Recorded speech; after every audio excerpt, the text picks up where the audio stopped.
All right, so we've got another cheater in catch, photo, release fishing. And right now there's a little chicken, the sky is falling.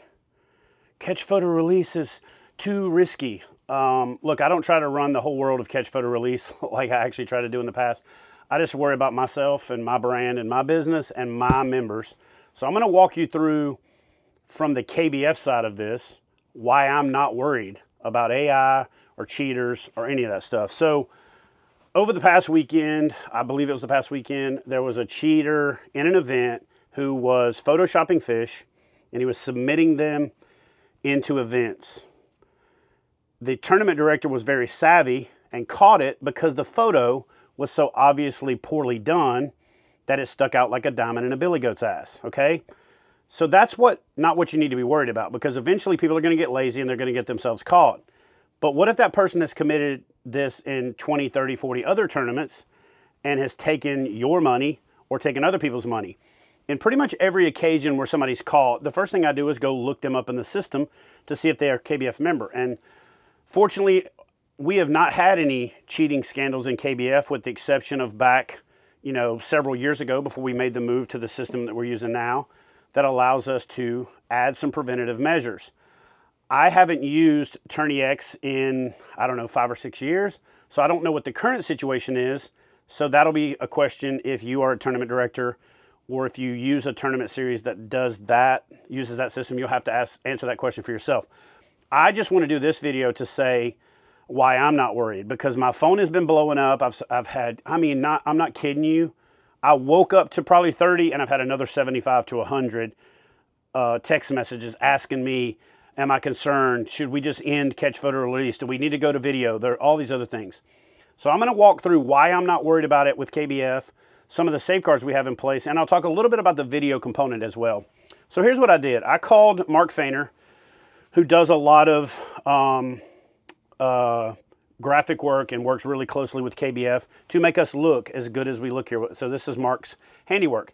And I said, do me a favor and take a picture of a fish, edit the location, and I walked him through how to do it, because not everybody even knows how to do it. And then he submitted the location of the fish by making the adjustment that I told him, and then he submitted it. And notice here it says submission location, because I didn't teach him how to really do it to the point that it breaks one level of security. So even though he tried to submit it, it gives me only submission location, right? So now what I'm going to do is I'm going to go to search anglers.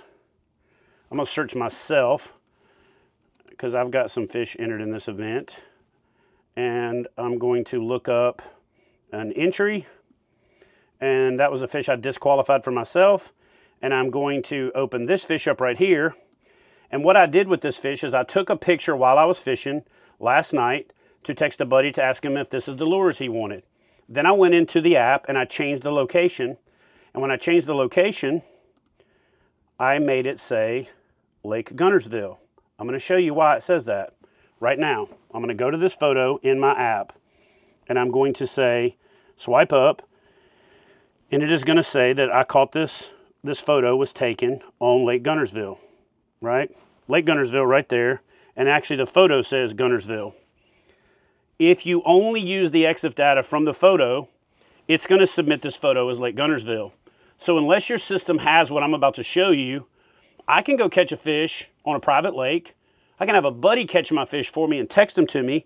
I can edit the location and I can submit them, and it's going to show me it's going to show the tournament director where I edited it to, unless you have the safeguards that are built in here. So notice this is the exact photo.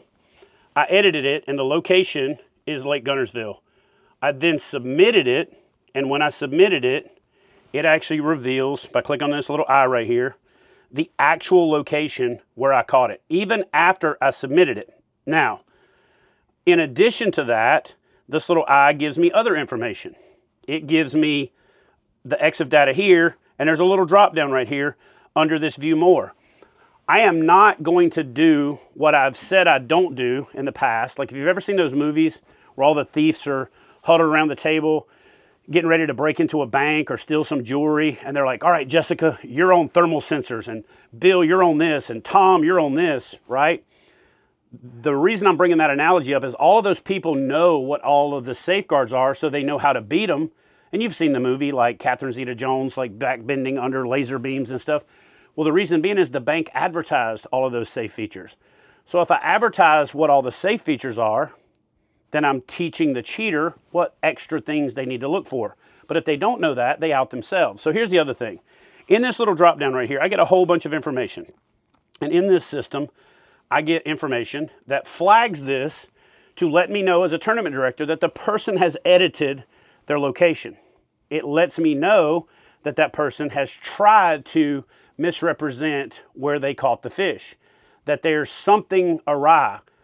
And I'm not worried so much about this guy that just cheated because his Photoshop skills sucked. What we're worried about is the guy that doesn't look that bad on Photoshop, that gets a little better, that uses AI. But when they use AI, they still can't manipulate the safeguards that are captured by knowing that a photo has been edited or manipulated.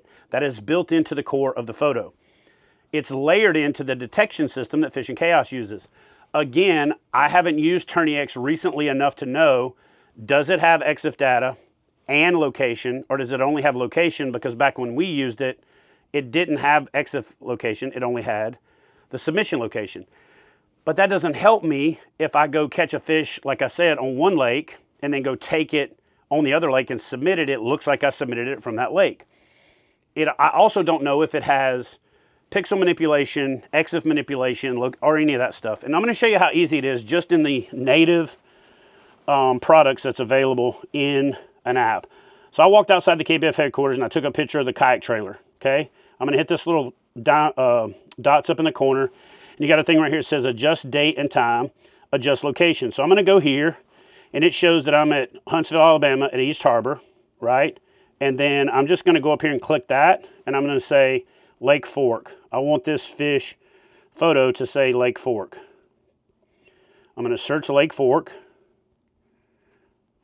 Come on, Lake Fork. Actually, we're just going to go what's already on there. Lake Ridge, West Virginia. I'm going to select that. Now it says that photo was taken in Bridgeport, West Virginia. And if you don't have EXIF manipulation detection in your software, that is what you're going to get. You're going to get Bridgeport, West Virginia. You're going to get that this photo that I'm telling you I just took right out here in front of the KBF headquarters in Huntsville, Alabama at Ditto Landing is now showing that I caught it in Bridgeport, West Virginia.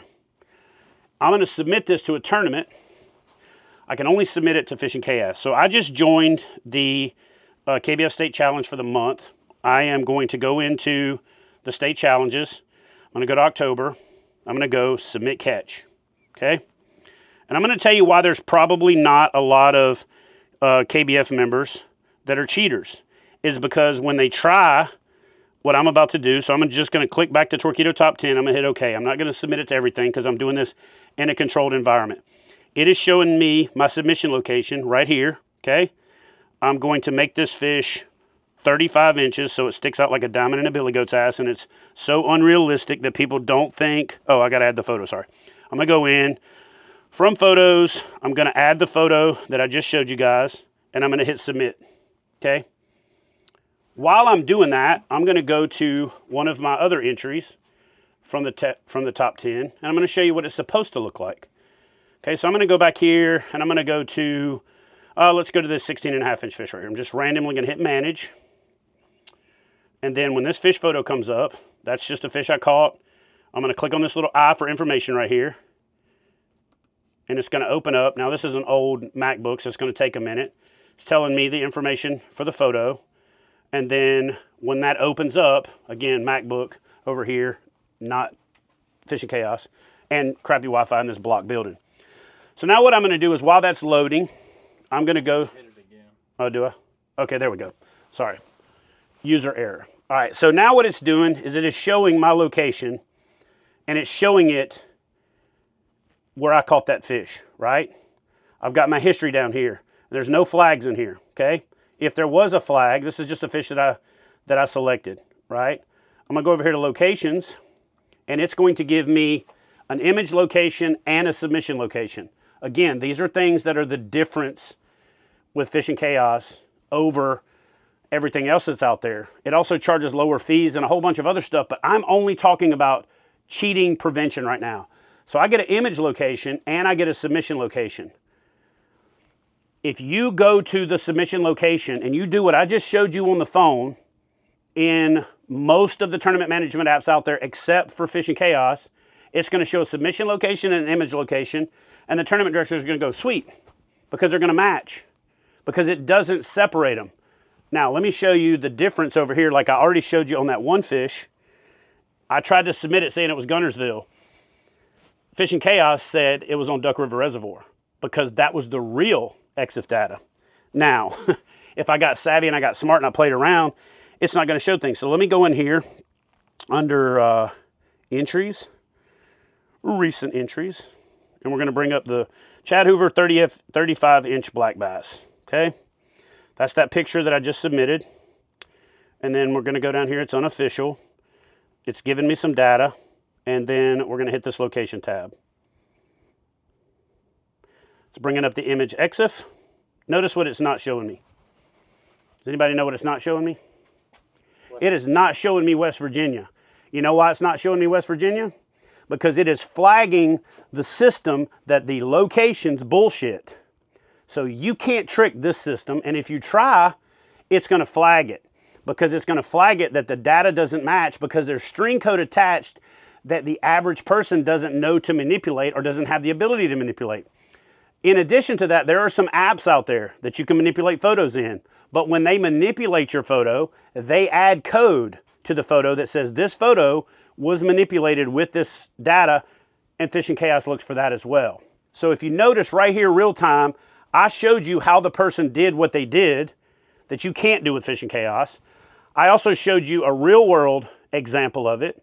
And I can tell you that there are things I'm not showing you. For example, I can go into this little view more right here and I can scroll around in some of this EXIF data and I'm not going to show it to you because I don't want to teach a cheater, but I can show you exactly what it does.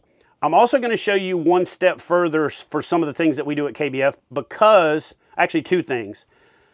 Tons of people go, hey man, I thought it was a 4-digit identifier. And I go, it is. So I'm going to go over here to Trail Club. I'm going to go to Kayak Bass Fishing. I'm going to go to Tournaments. And again, this is a old 10-year-old Mac. I'm going to click on Tournaments. I'm going to go to the National Championship. Okay. And I'm going to show you that I don't even care. Because right now, if I go to this event, it's going to say the ID code will be ready in 26 days. I'm going to click right here on configuration. Come on, you old computer. It says day 1 ID code. There's this little thing right here that I'm not getting into, but I'm going to click on day 1 ID codes. You see where it's got a 4-digit ID code and it says manage label, and notice this says beta right here. So there's a reason for that. All right, so here's what I'm going to do. I'm going to click on create day 1 ID code. I can do manage label or I can do create a daily code. So check this out. I'm going to click on the code. It's going to give me the opportunity to generate the code. It's going to generate the code and it'll be locked in there for, I could set it for a year from now. I could set it for 20 years from now, right? What I do is I put a code in there that is the hold code. 24 hours before the event, I go in and change the code and I go from a 4-digit code to a 3-digit code and I release it after sunset that day nationwide for the next day so that there's no way that if somebody hacked the system and got the ID code, that they could have had the ID code. So even if a cheater, and you know how, what is that y'all's generation says? Like, I wish a motherfucker would or something like that. Is that how, I wish you would? So I wish a MFer would try to hack the system and use the old code, because they're going to go out and take a bunch of photos and they're going to out themselves, or they're going to get ready to go fishing the next day and go, haha, I'm about to go out and submit all these photos. I'm going to talk about that too. So we're going to change the code the night before. So even if the system gets hacked, you can't get the code. So there's the code. You can look at what's programmed in because it ain't going to be the code the day of. So I'm going to hit cancel and I'm going to back out of that. And I'm going to tell you that not only does Fishing Chaos have this level of detection, try submitting a screenshot. Try submitting a photoshopped fish, because there's detection just like this for second generation photos and photos that have been manipulated. So had this angler tried to submit that photo to KBF or to any fishing chaos event that the tournament director had the location services on and the safeguards in place, then it would have flagged it, and that person, one, wouldn't have been able to submit it without outing themselves, and two, it would have let the tournament director know. So it wouldn't have come down to a very savvy tournament director catching it, because from the rumors that I've heard, this person has got away with it in other events because either one, the photo wasn't as egregious and as obvious, or the tournament director wasn't as savvy. But what happens when that Photoshop ninja gets better is they're going to get away with it. So unless your system has safeguards built into it that check your locations, require you to have location services on, and validate it, even changing to a camera app isn't going to solve the problem, because there's ways to manipulate that too. For example, if I don't have service, I take the picture in the app. I'm just going to give you a hypothetical, but it won't upload. That photo is captured somewhere, right? Well, I can go edit that photo data so that when I do submit it, now it looks like I was fishing somewhere else. Go ahead and try photoshopping an identifier on top of a fish and submit it to a KBF event. Go fishing with a blank identifier and then try to Photoshop in the code and submit it the next day, because there's a system for that. Now, above and beyond all of that, we did the code change. And then above and beyond all of that, we require a video submission or a video release to be recorded. Now, there's some people that have gotten their butt hurt and they've pulled their skirt up high and pulled it over their head and fanned the flames and bellyached and complained, whatever. The video release is not just to create an extra problem for you as the angler. It's to give you a bit of CYA. Because what happens when somebody accuses you of cheating and you didn't cheat and you don't have a good way of proving it because you're not tech savvy? If you've got a video and a photo and they both have matching exact EXIF data for where they were recorded, all that good stuff, then you're good. And you get rid of the fish sharing part, because even with all this detection, Austin and I could go fishing together. I could catch the fish and hand it to Austin and he could record it and then hand it to me and I could record it. But if you got a video or release, unless we're going to have like a tether attached to the fish, or release it and pull it back in and resubmit it, then you're going to get away with it. And then you're going to say to yourself, well, what if both of you don't try to submit it? What if you just pull fish? You know what? We got something for that too. It's called proximity detection. So there's a lot of stuff built into this system. Again, I'm not pulling the veil completely back because I'm not educating the cheaters. All I'm saying is I'm not worried about this. I'm not up in arms about it. I'm not stressing over it, because I'm focused on making KBF the best platform that I can and using the best platforms for executing that so that my members have the best experience. And I'm reinventing us, or our brand, as we speak, because I'm tired of being worried about everything out there. So we haven't had a cheater in KBF that I can remember, other than data manipulation and stuff back when we were on a different system. And most of the stuff that's happened, people have actually reached out to me to help them figure it out. Or we've had a couple people try and we smacked that hand before they even got empowered or emboldened enough to be able to do it. So the video release is that last line of defense. It's better than a polygraph. It's better than all the other stuff that's out there. And it's real simple. Finishing the money. Let me see your video release of this 17. Let me see the video release of this 23. Done, over, confidence, you can't cheat it. Boom, we're good, okay? And what we're also doing is constantly adding additional things to the system. So I'll give you an example. I actually spoke to the owner of Fishing Chaos and I said, what if in the future, for a whole extra level of comparison, we showed the location, or I'm sorry, the catch submission time and the system submission time, and just code it right onto the photo so that we go one step further and now you can actually see it. So he's working on that. We probably have that here pretty quickly. So the idea is that on the photo, so that when somebody actually enters a fish, because we have a 72-hour submission rule, again, that's another rule that we put in place that a lot of people bitched and complain about. But what you don't understand is we're compressing these windows so that if you think you're going to cheat, you got less time to do it. And I just make it that much harder, and I make it that much more complicated, and make it that much more difficult. So like right now what we're doing is I am asking the ownership to, and I spoke to the owner yesterday and early last week for a good minute. And so here's what we're going to do. When you bring a photo in to the system, and we're going to scroll down here to the leaderboard, and we're going to bring a fish up, okay? Probably going to look at like any number of fish. I'm just going to click on this 19 1/4 right here from Stephen Galloway. What'll happen is on his fish, there'll be a date and time either right here or right here, wherever it makes sense, that shows catch time, submission time. It's not outing your location. It's not giving up any intel. It's just simply saying, hey, here's a catch time and here's a submission time. So even you guys who are checking these photos have the ability to catch some of these things. Like, why are you waiting so long between the catch and submission time? So again, we're constantly evolving and we're constantly putting little mechanisms in place like the video requirement, like the location services, because I'm going to tell you what happens.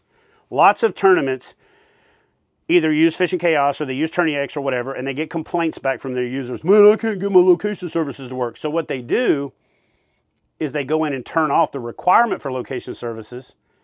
Then you think, oh, this is so much easier, while you're simultaneously submitting that fish, but you have no safeguards in place to protect you from getting your money stolen. And let's not mince words.